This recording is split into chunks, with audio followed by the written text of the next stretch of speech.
හපුතලේ කිව්වහම ඉස්සෙල්ලාම මතක් වෙන්නේ සීතලයි මීදුමයි. ඉතින් අද වීඩියෝ එකකින් ඔයගොල්ලන්ට පෙන්වන්න හදන්නේ මේ ලස්සන හපුතලේ තියෙන ලස්සන හොටෙල් එකක්. ඔයගොල්ලොත් හපුතලේ යන්න ඉන්නවනම් මේ හොටෙල් එක ඔයගොල්ලොන්ගේ බකට් ලිස්ට් එකට දාගන්න සුදුසු තැනක්ද කියලා ඔයගොල්ලොම තීරණය කරන්න.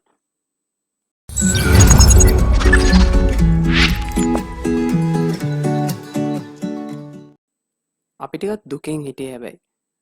මොකද අපි යද්දී පොඩි වෙහිබර ගතියක් තිබ්බා. ඉතින් හවස වහී කියලා තමයි අපි හිතුවේ. අපි ටිකක් හවස උනා යද්දී.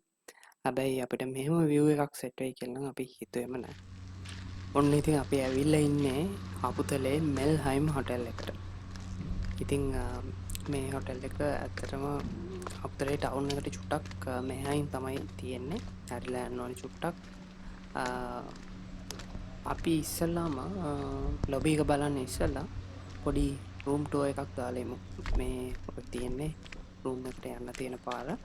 අතටම අපි රූම් එකක් කියවට අපි සූට් එකක් තමයි බුක් කරේ. ඉතින් මේගොල්ලොන්ගේ හොඳ ඔෆර්ස් ටිකක් දාලා තිබ්බ ඩිසෙම්බර් වල. ඉතින් අපි ඒ නිසා සූට් එකක් බුක් කරා අද රැට ඉන්න. අපි බලමු රූම් එක කොහොමද කියලා.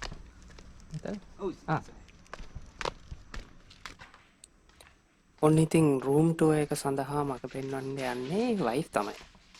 අපි බලමු රූම් එක ඇතුළට ගිහින් කොහොමද කියලා. අපි ඉතින් බඩු ටික තියලා තමයි ආපහු ආවේ රූම් ටුවර් එක පෙන්වන්න. බලන්න ඉන්න එපා මොකක් කොයි වගේද කියලා ඉස්සෙල්ලා. අතරම මේ සූට් එක හොඳ ස්පේස් එකක් තියෙන සූට් එකක් හොඳට ඉඩකඩ තියෙනවා. ඒ වගේම ලොකු බැල්කනි එකක් තියෙනවා. කවුච් එකක් තියෙනවා වෙනම බෙඩ් එකට අමතරව. අපි පොඩ්ඩක් බැල්කනි එකට යම් බලන්න. මෙතන තියෙන view එක නම් ඇත්තටම හරිම ලස්සනයි. ලොකු පරාසයක් පේනවා. මම හිතන්නේ හපුතලේ තියෙන වටිනාකමත් ඒකයි. මම හිතන්නේ ලොකු ඩෙප්ත් එකක් තියෙනවා හපුතලේ තියෙන view එකට. අපි වොෂ්රූම් එකත් බලලා ඉමු නේද? මේ තියෙන්නේ වොෂ්රූම් එක. ඉතින් ටබ් එකක් තියෙනවා කියන්නේ වයිෆ් හැපි. වයිෆ් හැපි කියන්නේ අපිත් හැපි.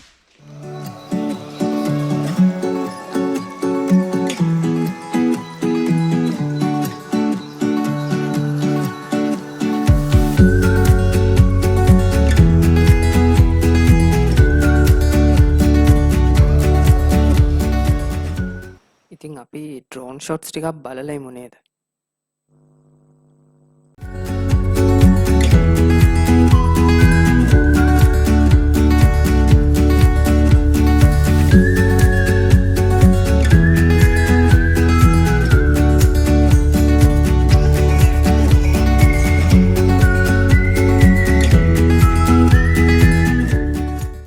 මෙතන සන්සෙට් එක නම් ආයේ කියලා වැඩක් නැහැ. පුදුම ලස්සනක් තියෙන්නේ. ඉතින් අපි මෙතන ලස්සන බලන ගමන් පොඩ්ඩක් ලොබි එක පැත්තටත් යමු. ඉතින් කාමරේ ඉඳලා මේ පාත් එක දිගේ තමයි අපහු ලොබි එකට යන්න තියෙන්නේ. ඉතින් මේ ඒරියා එක හරිම ලස්සනයි. ඉතින් ගාඩනින් කරලා තියෙනවා හරිම ලස්සනයි. මල් ගොඩක් තියෙනවා මෙතන.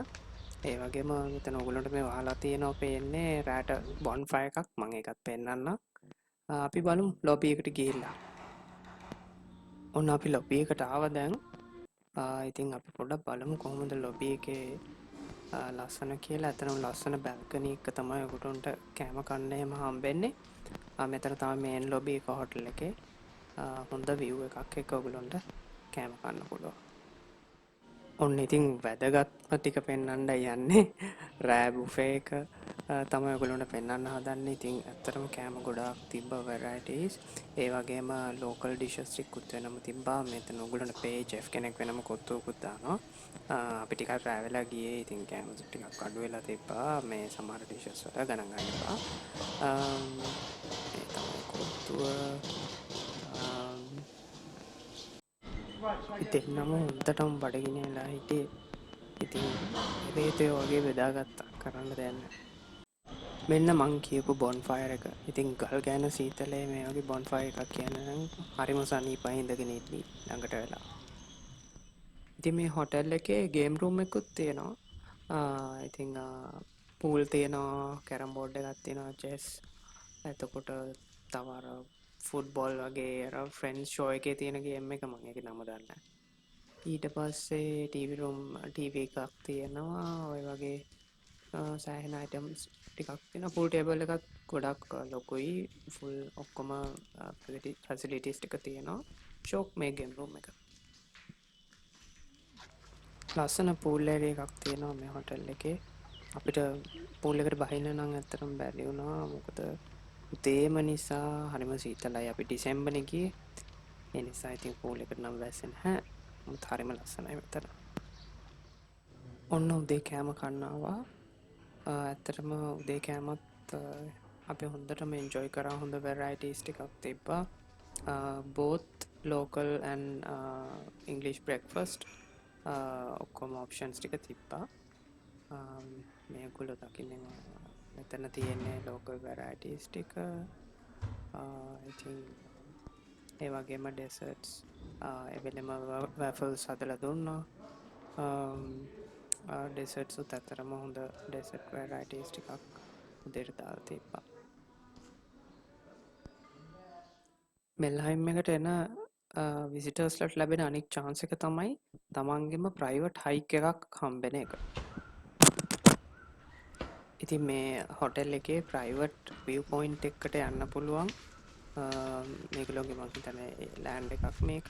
ඉතින් මෙතන හරිම ලස්සනයි. ඉතින් උගලෝ කැලේ හයික් එකක් ගියා වගේ මේ view point එකට ගියාම සෑහෙන ඈත බලා ගන්න පුළුවන්. ඒ වගේම මේ පාරෙම පල්ලෙහාට ගියාම තව වෝටර්ෆෝල් එකකුත් තියෙනවා කියලා කිව්වා. ඇත්තටම අපිට හැබැයි වෝටර්ෆෝල් එකට යන්නම් බැරි වුණා. අපිට පාර වැරදිලා එන කේසයක් වුණා. ඉතින් ඒ නිසා අපිට අපව එන්න වුණා. හැබැයි අපිට හරි ලේසි පාරක් තියෙන්නේ. හරියට පාර අහගෙන ගියොත් ඕගොල්ලන්ටත් ඒ වෝටර්ෆෝල් එක බලලා එන්න පුළුවන්. ලොක්කා වගේ පාරක් බෑගෙන ගියාට මේ ඇත්තටම පාර පල්ලෙහාදී පොඩ්ඩක් වැරදි පාරක අපි ගියේ. ඉතින් මෙතන පොඩ්ඩක් පරිස්සමෙන් ඔයගොල්ලෝ වෝටර්ෆෝල් එකට යනවා නම් මෙතන පරිසරයට හරිම බද්ධ වෙච්ච තැනක්. ඉතින් මේ වගේ පුංචි යාළුවොත් ඇවිල්ලා මේ අපෙන් ෂේප් එකේ කෑම ටිකක් කාලා යන්න බය නැහැ. මෙයා බලන්නකෝ. ඇවිල්ලා අපේ ප්ලේට් එකෙන්ම ඇවිල්ලා කෑම ටිකකුත් කාලා ගියා ඇත්තට. ඉතින් තවත් සුන්දර ගමනක නිමාව. හපුතලේ කියන්නේ එකපාරට මීදුම් බාන පැත්තක්. ඒ නිසා හරි ප්‍රොෆෙෂනල්මින් ඩ්‍රයිව් කරද්දි මීට වඩා ගොඩාක් මීදුම තිබ්බා අපි යන පාරේ. ඉතින් මේ වගේ තවත් තැනක් අරගෙන එන්න. අපි ෆලෝ කරලා තියාගන්න. Thank you.